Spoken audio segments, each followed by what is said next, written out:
Zohar, what people fail to realize is that by talking about sending people to prison and paying people back and who's got cancer and who's been murdered and who's infected who, and all this bad things that happen all the time that they just keep talking about, is that they think they're addressing the problem.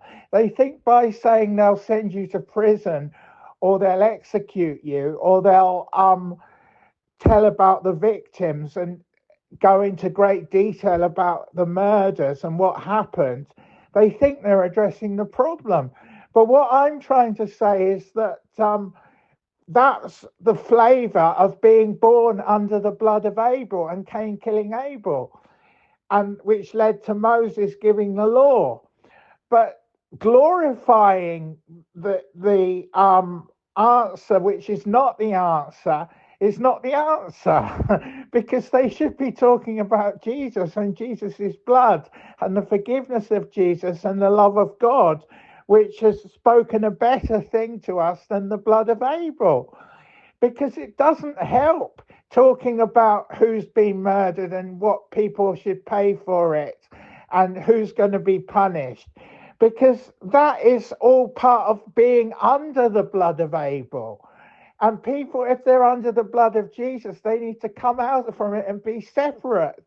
They don't understand that by talking about it is still showing that they're still under the blood of Abel. And talking about, although Cain was not executed where he should have been for killing poor Abel, who was blameless, they think they can address the problem by telling that people should be punished and then talking about the Ten Commandments.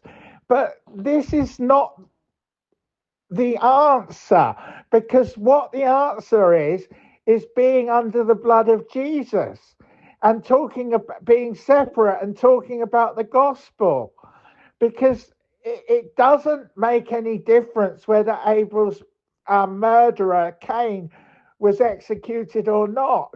By talking about it on the news, whether they managed to catch these criminals or not is not the point. The point is they're still talking about it as though they're still under the blood of Abel, because they are.